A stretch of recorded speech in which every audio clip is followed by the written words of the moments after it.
Hello learners, welcome back to my channel. This is Dev. Today we're going to learn very interesting topic, phrasal verb part 2 with out. আজ আমরা শিখব out দিয়ে phrasal verb, right?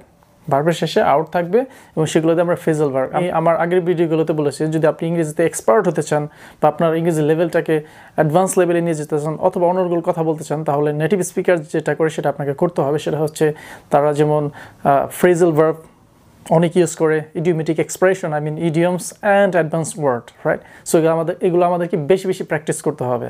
So let's get started, right? And copy after me or repeat after me. যখন আমি বলবো আমার সাথে বলার চেষ্টা করবেন। আপনার যে মুখের জড়তা সেটা কিন্তু চলে যাবে যদি আপনি আমার সাথে প্র্যাকটিস করেন। So let's practice together. First one, workout. Workout এটা নেটিভ স্পিকাররা বিভিন্ন সময় বিভিন্নভাবে ইউজ করে থাকে। So আমরা শেখার চেষ্টা করব তিনটা মিনিং হতে পারে। I will discuss one by one, yeah? So first one, workout, এটা আমরা প্রায় সবাই জানি সেটা হচ্ছে do physical exercise, শারীরিক ব্যায়াম করা যেটাকে বলা হয় workout, right? So John works out at the gym every day. জন কি জিমে প্রতিদিন কি সে ব্যায়াম করে to keep his body fit and strong, right? Fit রাখতে, and we should do that as well. আমাদের কি করা উচিত? সেকেন্ড ওয়ান হচ্ছে ওয়ার্কআউট আমরা এইভাবে ইউজ করতে পারি সেটা হচ্ছে ডেভেলপ অর প্রোগ্রেস, কোনো কিছু উন্নতির দিকে নিয়ে যাওয়া, সেটাকে তো আমরা ওয়ার্কআউট ব্যবহার করতে পারি। For example, the relationship didn't work out well, যে সম্পর্কটি ভালো কি কাজ করেনি বা উন্নতির পথে যায়নি, যার কারণে কি তাদের সম্পর্কটা কি ব্রেকআপ ভেঙে গিয়েছে। অথবা আপনি কোনো ডাক্তারের কাছে গিয়েছেন, আপনার কোনো প্রবলেম অথবা জ্বর আসছে, সেখানে আপনি যে ওষুধগুলো দিয়েছে আপনার সেই ওষুধে কী হচ্ছে না, মেডিসিনগুলো কাজ করছে না। আপনার বন্ধু আপনাকে দেখে জিজ্ঞেস করতেই পারে যে তোমার কি জ্বর কমেছে কিনা, তখন বলতে পারেন যে well the medicine didn't work out well, যে মেডিসিনগুলো ভালো কাজ করেনি, আমার অবস্থাটিকে উন্নতির দিকে নিয়ে যায়নি, যেটাকে বলে প্রোগ্রেস অর ডেভেলপ।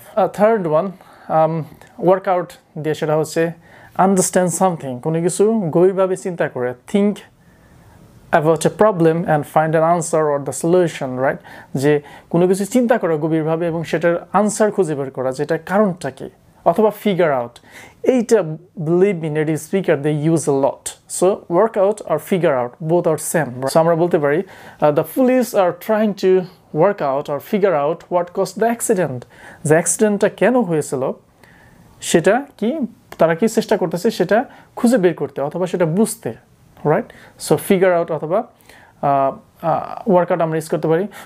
ক্যারি আউটের অনেকগুলো মিনিং আছে, রাইট? আমরা দেখি যে ক্যারি আউটটা অনেক ব্যবহার হয়। সো আমরা শিখবো ক্যারি আউটটা।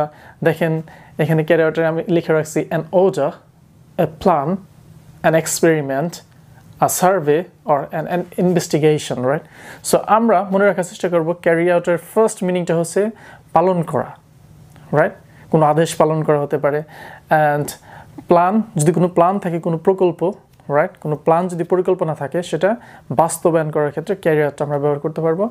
অ্যান্ড আরেকটা মিনিং হচ্ছে চালিয়ে যাওয়া, সেটা হচ্ছে কোনো এক্সপেরিমেন্ট, কোনো পরীক্ষা, কোনো সার্ভে, কোনো জরিপ চালিয়ে যাওয়া, কোনো ইনভেস্টিগেশন, কোনো তদন্ত চালিয়ে যাওয়া, রাইট? সো আমরা এক্সাম্পলের মাধ্যমে কিন্তু আমরা এগুলো ক্লিয়ার হতে পারে। For example, you must carry out my order, যে তোমার অবশ্যই আমার আদেশ পালন করতে হবে, you must.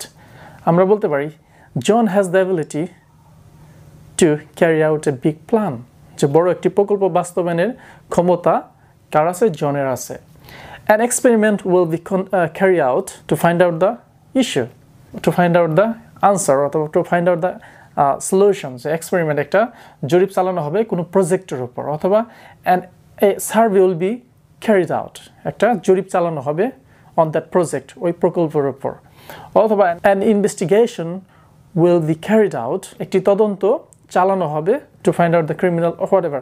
So an investigation will be carried out, যে একটি তদন্ত চালিয়ে যাওয়া হবে। সো আমরা কিন্তু বুঝতে পারলাম যে ক্যারি আউটটা আমরা আদেশ মানার ক্ষেত্রে, কোনো প্রকল্প, কোনো পরিকল্পনা বাস্তবায়নের ক্ষেত্রে, অ্যান্ড কোনো তদন্ত, জরিপ অথবা কোনো পরীক্ষা চালানোর ক্ষেত্রে আমরা ক্যারি আউটটা ইউজ করতে পারবো, right? Number 5, run out of something.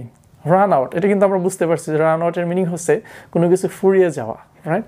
For example, I am run out of money, আমার টাকা পয়সা সব কি শেষ হয়ে গেছে।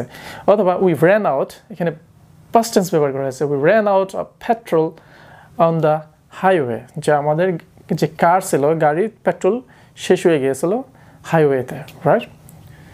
ট্রাই আউট সামথিং, কোনো কিছু নিয়ে চেষ্টা করা, ট্রাই আউট সামথিং হতে পারে সেটা কোনো ডিভাইস, কোনো মেশিন আর কোনো new idea. For example, the company is trying out some new machine, যে কোম্পানি কিছু নিউ মেশিন নিয়ে কাজ করছে যাতে তাদের কোম্পানিতে প্রোডাকশন আরও বাড়ে। Number 7, find out. ফাইন্ড আউটের দুইটা মিনিং হচ্ছে, আমরা ফাইন্ড আউটটা প্রায় ব্যবহার করে থাকি। সেটা হচ্ছে ফাইন্ড আউটের প্রথম মিনিং হচ্ছে খুঁজে বের করা, পরেরটা হচ্ছে আবিষ্কার করা। For example, the police never found out who committed the crime. Police কখনো খুঁজে বের করতে পারেনি যে এই ক্রাইমটা কে করেছিল, রাইট? তাহলে এটা কি? খুঁজে বের করা। সেকেন্ড ওয়ান হচ্ছে, আমরা এটা প্রায় ব্যবহার করে থাকি, হঠাৎ আবিষ্কার করা, হঠাৎ মনে আসা। ফর এক্সাম্পল, আপনি এক্সাইটেডলি মনে করে ফেলছেন যে ও আজকে তো আমার বন্ধুর বার্থডে।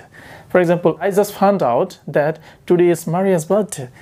আমি এইমাত্র আবিষ্কার করলাম যে আজকে মারিয়ার বার্থডে। ওকে, লেটস সেলিব্রেট, চলো আমরা উদযাপন করি। বাট এটা হচ্ছে যে কোনো কিছু আপনি যদি হঠাৎ করে আপনার মনে আসে, সেটাকে আপনি ফাইন্ড আউট বলতে পারেন। সো আমি এখানে পাস্ট টেন্স ইউজ করছি। And hand out or give out something, কোনো কিছু একজন করে দেওয়া, হ্যান্ড আউট। বিশেষ করে সেটা আপনার হতে পারে কোনো lecture sheet, right? For example, the professor gave out or handed out some lecture sheets to the pupils, right? Yes, অথবা to the learners, to the students. Students এর কিন্তু দুইটা সিনোনিম হতে পারে, সেটা হচ্ছে learners অথবা pupils, right? সো আমরা কিন্তু এভাবে ইউজ করতে পারি। Thanks for watching my video. যদি লেসনটি একটু ভালো লেগে থাকে তাহলে অবশ্যই like, comment, share and subscribe করে চ্যানেলটির পাশেই থাকবেন। ভালো থাকবেন, সুস্থ থাকবেন। Bye for now, see you soon, good bye.